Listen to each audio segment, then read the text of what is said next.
যেকোনো একটি programme organise করতে গেলে অনেক দিন ধরে অনেক কিছুর প্রিপারেশন নিতে হয়। আর আজকে শেয়ার করব বাংলাদেশে গিয়ে ঈশানের ফার্স্ট ইন্ট্রোডিউসিং প্রোগ্রামটা কিভাবে করলাম। শুরুতেই আমি আমার জন্য শপিং করতে সানমার এবং ফিনলে স্কোয়ারে চলে গিয়েছিলাম প্রোগ্রামে কি করব তা চুজ করার জন্য। তাই ড্রেসগুলো হাতে নিয়ে ট্রায়ালও দিচ্ছিলাম। এরপর ইনভিটেশন কার্ডগুলো অর্ডার করার পর এগুলো যখন হাতে পেলাম তখন হাতে নিয়ে দেখছিলাম যে এটার প্রিন্টিং এবং লেখাগুলো কেমন এসেছিল, কারণ সবাইকে তো ইনভাইট করতে হবে। এরপর এরই মাঝখানে আবার আমার বরের জন্য সানমারে গিয়েছিলাম তার জন্য শুজ দেখার জন্য। যেহেতু সব সময় সে হচ্ছে যে ক্যাটসগুলো পরে থাকে, তো আমি চাচ্ছিলাম কিছু ফর্মাল কিংবা ক্যাজুয়াল টাইপের কিছু শুজ দেখতে, যার কারণে আমি সানমারে বিভিন্ন ধরনের যে আউটলেটগুলো আছে সেগুলোতে ভিজিট করছিলাম। এরপর আমি আমার শুজ দেখার জন্য চলে গিয়েছিলাম মিমি সুপার মার্কেটে, এবং সেখানে গিয়ে আমি বেশ কয়েকটা সুন্দর ডিজাইনের জুতা দেখছিলাম। তার মধ্যে 2-3টা পছন্দ হয়েছিল, সেগুলো নিলাম। এরপর আবারও আমার বরের জন্য যেই জুতাগুলো দেখে এসেছিলাম, এরপর তাকে নিয়ে গিয়েছিলাম হচ্ছে সাইজ চুজ করার জন্য।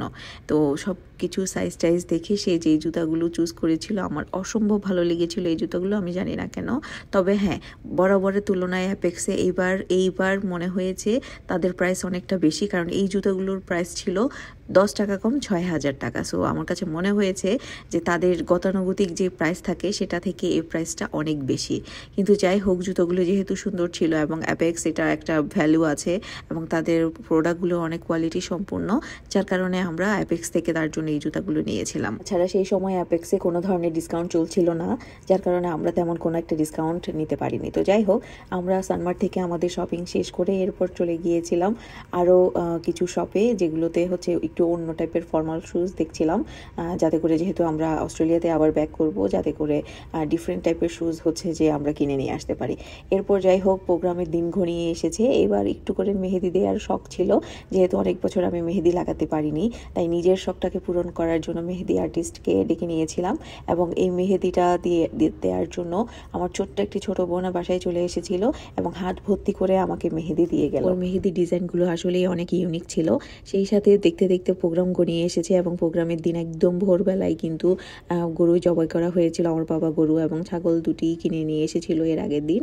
এরপর ওই দিন সকালবেলা কসাইরা মিলে কিন্তু তাদের এই কাজগুলো করছিল। এর ফাঁকে দেখতে দেখতে আমিও একটু করে রেডি হয়ে নিয়েছিলাম, যেহেতু আমাদের প্রোগ্রামটা ছিল সন্ধ্যাবেলা। সো আমি বিকেলবেলায় সিলভিয়াপুর বাসায় চলে গিয়েছিলাম এবং আমরা 3 বোনই কিন্তু সেদিন সিলভিয়াপুর কাছে মেকআপ নিয়েছিলাম, কারণ আমাদের স্পেশাল কিছু স্পেশাল মেকআপ তো হতেই হবে। তো যার কারণে প্রত্যেকবারের মতো এইবারও কিন্তু আমি আমার এই স্পেশাল মোমেন্টটাকে আরও স্পেশাল করে তুলতে আপুর কাছে গিয়েছিলাম।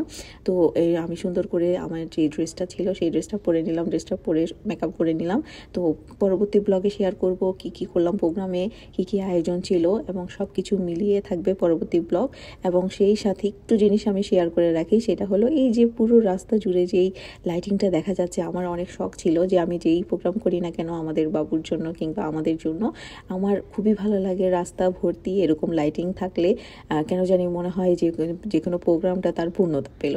তো যাই হোক, পরবর্তী ব্লগে আরও ডিটেলস শেয়ার করব, কি প্রোগ্রাম করেছি, কারা কারা এসেছিল, কি আয়োজন ছিল, তার সব কিছুই শেয়ার করব পরবর্তী ব্লগে। সো ততদিন পর্যন্ত সবাই ভালো থাকবেন, সুস্থ থাকবেন। আল্লাহ হাফেজ।